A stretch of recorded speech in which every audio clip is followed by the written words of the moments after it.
പൊന്നുമോളൊരു കഥാപ്രസംഗം നടത്തിയിട്ടേ അവിടുന്ന് ഓടിച്ചാടി വരുന്നുണ്ടായിരുന്നല്ലോ. സത്യം പറയാലോ ശിവ, അടിപൊളി പ്രസംഗമായിരുന്നു. ഇത് നീ കവലയെ വെച്ച് പറയാന്നില്ലേ, കയ്യടിയെങ്കിലും കിട്ടിയാനെ. എന്താ ഇതിന് മറുപടി അവൾ പറയും, അവളുടെ മറുപടി പിന്നെയും വരും ഇങ്ങോട്ട്. ഇത് ഇങ്ങനെ തുടർന്നുകൊണ്ടിരിക്കും. ഒന്ന് നിർത്താമോ? നമ്മൾ ആരെങ്കിലും എന്തെങ്കിലും പറഞ്ഞു കഴിഞ്ഞാൽ നമ്മൾ കൃത്യമായിട്ട് മറുപടി കൊടുക്കണം. അത് നമുക്ക് ഉറക്കം വരില്ല. അതിപ്പോ ലക്ഷ്യം ആയാലും ശരി തന്നെ. ബാലു എന്താ പറയേണ്ട കാര്യം പറയണ്ടേ? അപ്പൊ ഇനി ലക്ഷ്യം പറ. ഇനിയിപ്പൊ ഞാൻ പറഞ്ഞത് അച്ഛൻ കേൾക്കാൻ നോക്കിയിരിക്കുമായിരിക്കും അല്ലേ? ഇനിയിപ്പൊ എന്ത് പറഞ്ഞിട്ട് ഒരു കാര്യമില്ലെന്നറിയാം. ഞാൻ പറഞ്ഞത് അങ്ങ് അംഗീകരിക്കേണ്ടി വന്നത് തന്നെ.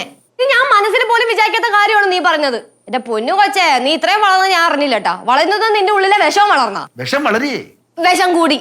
എന്റെ ശിവ, നീ ഒന്ന് ആലോചിച്ചു നോക്ക്. അച്ഛനൊന്ന് മിണ്ടാരി അച്ഛാ. എടി നീ ഒന്ന് ആലോചിച്ച് നോക്ക്. നീ എന്തെങ്കിലും ഒരു ചേച്ചി എന്ന ഒരു രീതിയിൽ എന്നെ സ്നേഹിച്ചിട്ടുണ്ടാ, എന്നെ മനസ്സിലാക്കിയിട്ടുണ്ടാ, അറ്റ്ലീസ്റ്റ് കുറച്ച് ബഹുമാനെങ്കിലും തന്നിട്ടുണ്ടാ? ഇല്ല.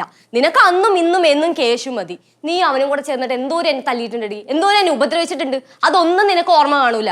അത് മാത്രോ അച്ഛാ, പണ്ട് ഇവളെ ഒരു ദിവസം ഞാൻ ആ ജംഗ്ഷനിൽ വെച്ച് കണ്ടായിരുന്നു, ആ പള്ളിയുടെ അവിടെ വെച്ചിട്ട്. കൂട്ടുകാരി ഉണ്ടായിരുന്നു കൂടെ. അന്ന് ഞാൻ നോക്കിയിട്ടുണ്ടല്ലോ, എന്നെ മൈൻഡ് പോലും ചെയ്തില്ല, എന്റെ മുഖത്ത് പോലും നോക്കാതെ നടന്നാളാണ്. എപ്പോഴെന്നാ നിനക്കതൊന്നും ഓർമ്മ കാണൂല. പക്ഷേ ഉണ്ടല്ല, എന്റെ ഉള്ളിൽ ഇപ്പോഴും എനിക്ക് നല്ല ഓർമ്മയുണ്ട്, നല്ല വിഷമമായിട്ടുണ്ട്. അതൊക്കെ വെച്ച് നോക്കുവാണെങ്കിൽ ഉണ്ടല്ലോ, നിന്റെ മുഖത്ത് പോലും നോക്കാൻ പാടില്ലാത്ത. മനസ്സിലെ കറുപ്പ് തെളിഞ്ഞു വരുന്നത് കണ്ട. ഇയാളുടെ മനസ്സ് പിന്നെ മൊത്തം വെളുത്തിരിക്കുവാണല്ലോ.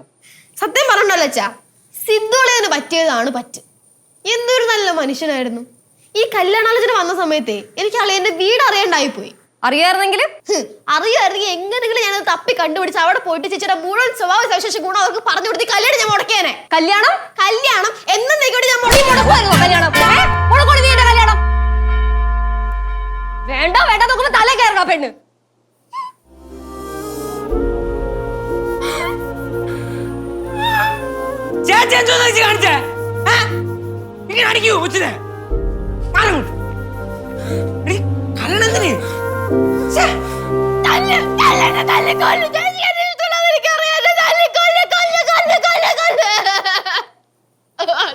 എടി ഞാൻ അച്ഛൻ വീശണ പോലെ ജസ്റ്റ് ഒന്ന് വീശിയതാണ്.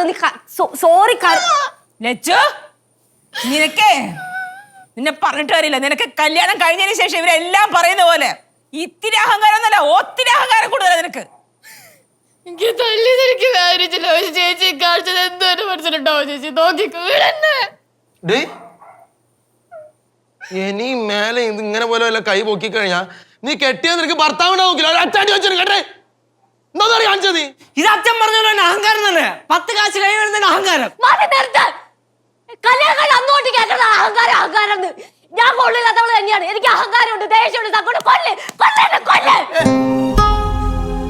നിങ്ങൾക്ക് എത്ര സ്നേഹിച്ചാൽ നിനക്ക് മനസ്സിലാവില്ലല്ലോ എന്ന് വെച്ചാൽ ഞാൻ പിന്നെ എന്താ ചെയ്യണ്ടേ? നോക്കിക്കോ, സിദ്ധു വരട്ടെ.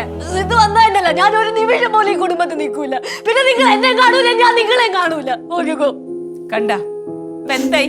രണ്ടും കരച്ചിലായി. ഞാൻ ആദ്യമേ പറഞ്ഞത് വേണ്ട വേണ്ടെന്ന്, അപ്പൊ കേട്ടില്ല. ഞാൻ വിചാരിച്ചോലല്ല ശിവ, പോരാ. ഇത്രയുള്ള പ്രതീക്ഷയ്ക്ക് തോർന്നില്ല ശിവ. അച്ഛൻ ചുമ്മാ പ്രശ്നം ഉണ്ടാക്കല്ല അച്ഛാ.